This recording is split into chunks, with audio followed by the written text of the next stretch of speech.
So today you find us in the shadows of Battersea Power Station.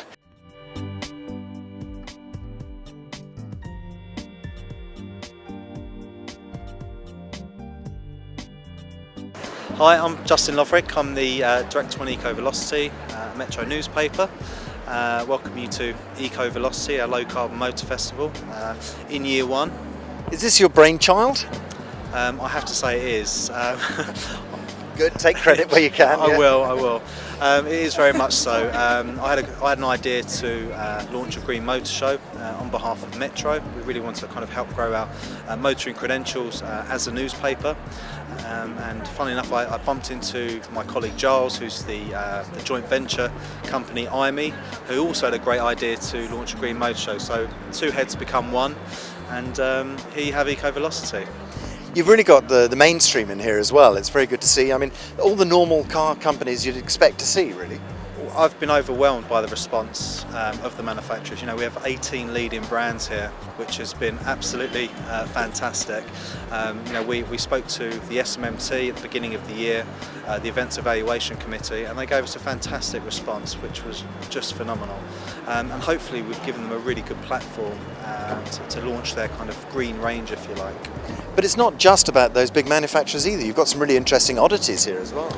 Absolutely. You know, we have Mia from France who are launching in the UK this year, which have been fantastic success. I mean, judging by the number of people and characters on their stand. I mean, Boris, he spent a long time on their stand this morning as well.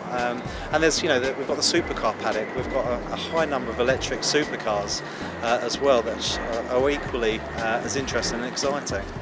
Yeah, I mean, it does range right from sort of the electric bike. I've seen a couple of those around as well, all the way up. Oh, absolutely. The electric bikes, motorbikes, you name it. We've got everything. You know, Sinclairs, Segways. Absolutely, there's something here for everybody.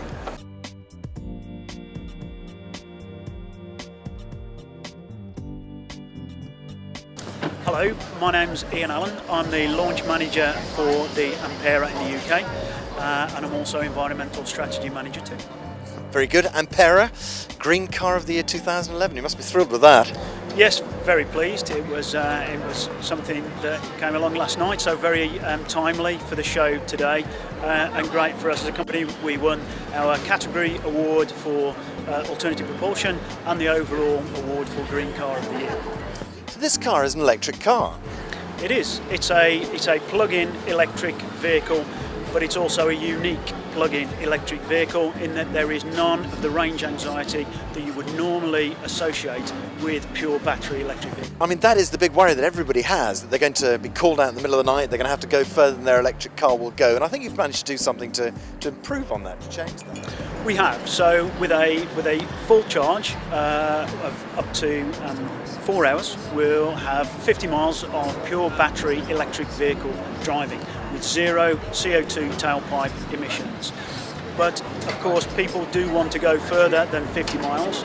The average daily journeys of the vast majority of people in the UK are 25 miles or less. So this is more than enough for people's average daily journeys. But there are of course times when people need to go further, and it's that confidence that the existence of a 1.4 petrol engine gives them, in that then continues to generate electricity to drive the car forward when the battery is depleted. So does that not just make it a straight hybrid like everything else? No, it doesn't, because people's understandings of hybrids is, for example, the Prius, whereby the combustion engine is running for the vast majority of the time, supported by the battery on an occasional basis.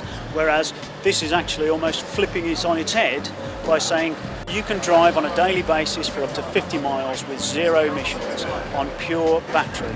But should you need to go that extra mile or extra 100, 200 miles, then you have that. No other vehicle can give the purchaser that kind of flexibility to drive on pure battery, but also go as far as they need to go.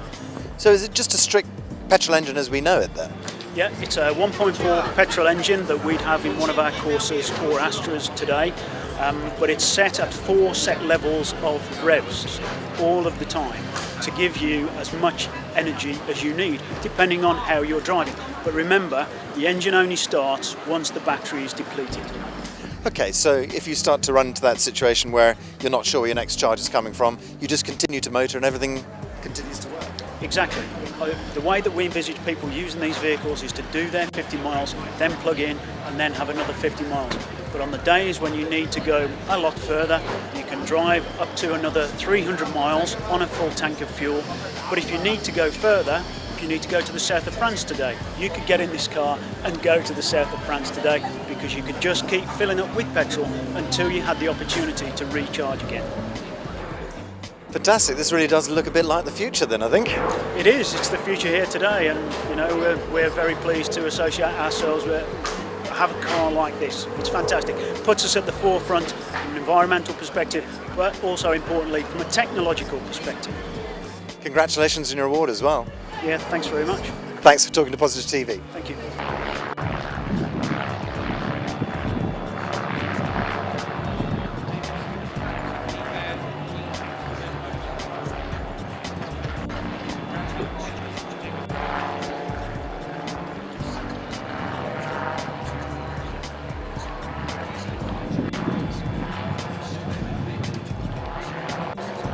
Formula 24, which is the biggest electric car racing series in the UK. But Tesla, of course, we've seen for the past few years, very exciting and very rapid electric car.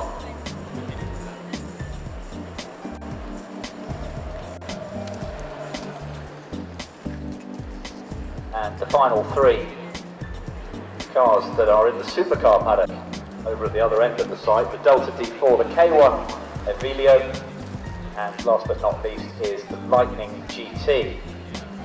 We won't be seeing the exciting Westfield iRacer again this afternoon, but Graham Butterworth is right here.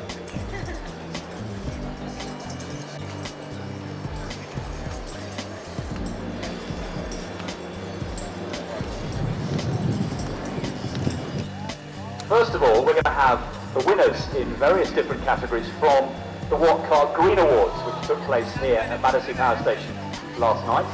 And leading them off, with any luck, will be the Vauxhall Ampera, which What Car magazine voted last night as its Green Car of the Year. Fantastic bit of kit.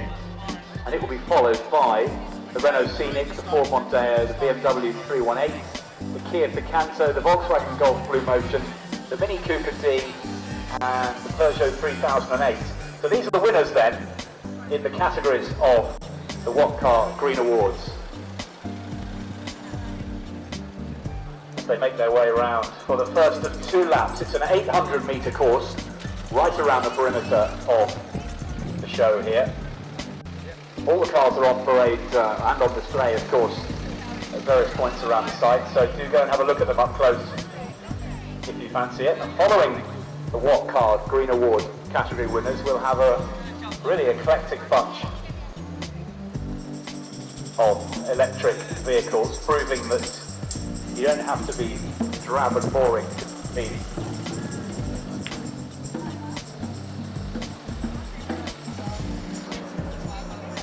And the first are special class for the weird and the wonderful, the first of which is the Veloform, introducing to this country for the first time. Built by German company Veloform GmbH, it's classified as an electrically assisted pedal cycle. So it's a bicycle with an electric rechargeable engine.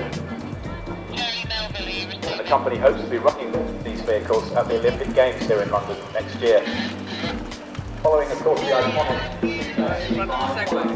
Nissan Leaves, the Easy Glider, extraordinary bit of kit with a single electric engine on the front wheel that pulls you along on a little platform behind. The Segway, of course, with its gyroscopes and accelerometers. A little miniature Hummer.